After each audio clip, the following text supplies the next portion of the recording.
Hi guys, welcome down to Quest Golf Studio here in Lytham with myself, Rick Shiels, and Rob Potter, and we're going to be now testing the TITLEIST 716 AP2, which is the slightly smaller version of the AP1 we've just tested already on my channel. You can go and see that already.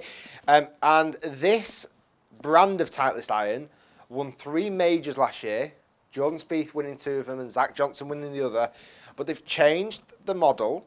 And I don't even think Spieth's gone to him yet. So I want to I want to know your opinion. What they've changed is the tungsten weighting has been spread across. There's more tungsten weighting, which is a heavy weight, I think. Moved it towards the toe and the heel to make it more forgiving, is its standpoint. Right. We've got 6 iron. 6 iron. Let me just double check the loft of that 6 iron, because I'm sure. Hit a few away, and then we'll come back to it. So what's your first thoughts about looks of that club? Well, looking on aesthetics, gorgeous. It is a good-looking iron, that, really I think. tidy, really neat, very classy, and it's forged as well. So the 6 iron of that is 30. So it's much more traditional lofts. Right. So AP1 was 28. This is 30. So that's similar to what I was hitting last season with the old irons I had. Yes. That's more towards what that would be. Right. So Rob's normal 6 iron distance is in and around 155.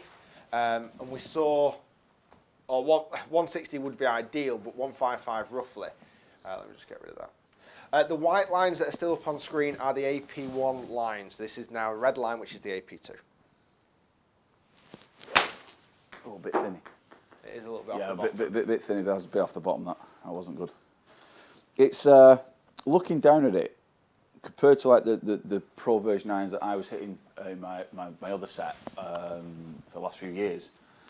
This has got a lot less offset even than then. I think that'll help you not curve the ball too far to the left, because we saw a couple went left with the AP1. Yeah. Does it look? It's a little scary small. No, not scary small. No, if you're not used to it, it would look scarier. Okay. I think that there could be some mid-handicappers going down to, we're just getting into that going into single-figure handicappers. Yeah. Well, could look at this and go, this could be a bit scary. Well, you think who uses this? Yeah. Jordan Spieth. Exactly. Yeah. You know, uses this type of golf club. You know, this is can be a major winning golf club. It's a shot maker's club. Yeah. It is. It's a shot maker's iron. No two ways about it. That was a better hit. Much higher on the face that time. That was, I got the bottom of the ball there. So I would be surprised if it went the same 160 as the AP1. Yeah, 154 carry distance on that. How did that one feel? That felt amazing. Now, granted, these clubs aren't fully fitted to Rob. They're really not. They're just a standard fit, standard lie, standard length, standard shaft. But it's given us a bit of an idea of what Rob can do with this certain head. Yeah. That feel better? Yeah, it really felt nicer. Much better off the face as well. And how would you compare that potentially to what you've experienced from the AP1? Softer feel.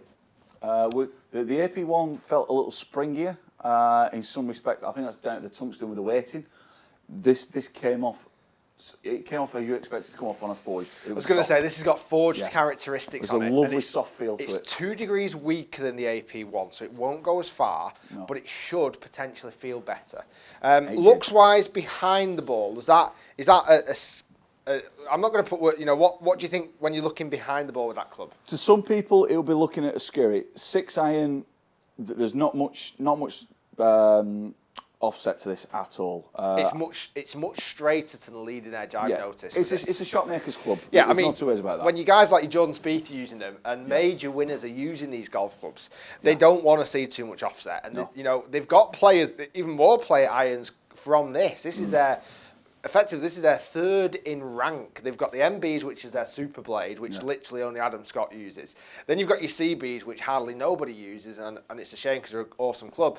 Then you've got the AP2, which a lot of players use, and the AP1 is for your general golfer, I would say. Yeah. So this is really their 3rd, I don't know, least forgiving, yet a lot of players use it. Yeah, a lot of players. You wonder why they're not flooding the market, but you wonder why there's so many on that market. If people like you, I think potentially they could drop the CB, but what I've read and heard about is that CB have, it's almost the right word. They almost make the CB to cater for the CB market. There's a golfer out there who loves the CB, as in that's all they play with.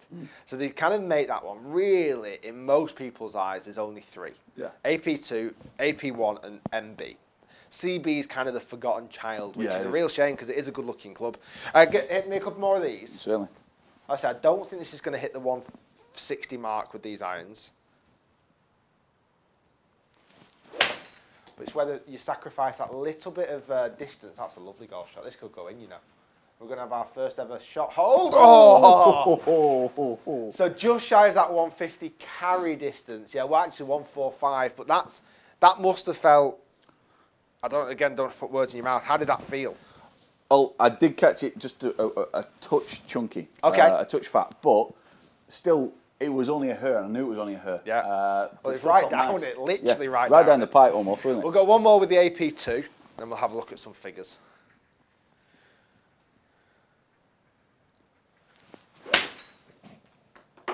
That's a nice flight.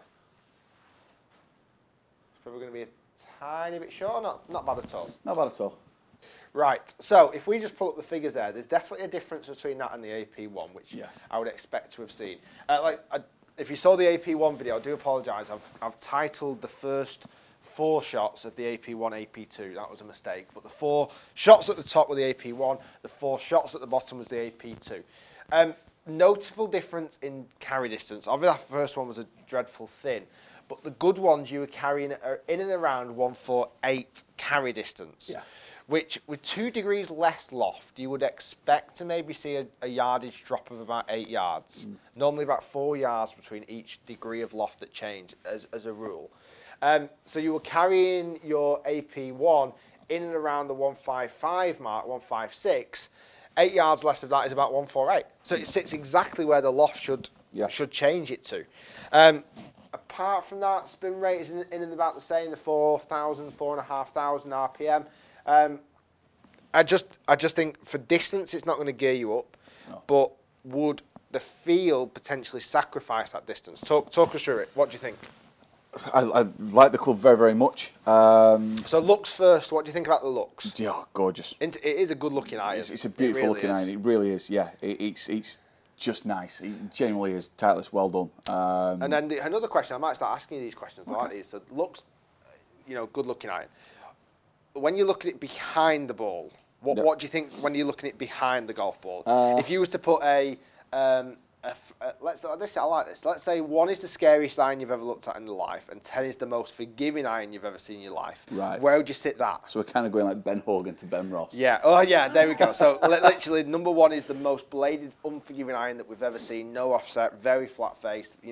Where compared to something that's really big and chunky, something like the Ping G Max, where would you stick that one? I'd put that probably as a 7 as being it doesn't overly fear me. Okay, so that's better than I expected. And knowing as all right, if I went to 5, 4, and 3 correct. irons, This is the 6 iron. 3 and a 4 iron, it would be a no point. distance where I'd be running a country mile away. 5 iron, I'd be just starting to confidence would be winning. I'll be honest with you, my confidence would start to win with the 5 iron. With this, I feel all right. I feel like I could hit this at any condition, any turf, whatever. It wouldn't bother me. Perfect. We know probably distance is shorter than what you would like to see it. Yeah. So give us a Rob's rating, an overall Rob's rating of this club. I'm giving this the same rating as the AP1. Okay, 8.5. 8.5. I really do like the golf club. Okay, for me, for distance-wise, it's not where I need it to be. It's not your distance club, this one. But this is for me to work on, as I've already told you. I'm back in the gym. I'm starting back in the gym soon, so I've got to try and work on that. So, regards the distance might have been dropped, but we know that the loft is more traditional loft at 30 degrees. Feel is spot on. Yeah. Perfect. And handicap range, you would see it being... Handicap range, I would say from 15 downwards. Yeah, anything above that, I think you're going to really struggle with this. You're going to struggle. Awesome. Unless you... uberly cocky and confident. There we go. Guys, thanks very much for watching. Hopefully you've enjoyed the video as always with Rob. Do comment down below. He'll do his best to answer as many as he can in his wonderfully spare time that he's got absolutely none of. Yeah. Guys, do subscribe to the channel as well. Do like the video and join us next where I think we'll do the CB and MB together because they're probably not in the right market for Rob, but it's interesting to see Rob hit them anyway. And on such a freezing cold day, I can't wait for you to hit that blade. Oh, yeah. Guys, stay tuned. That's coming next.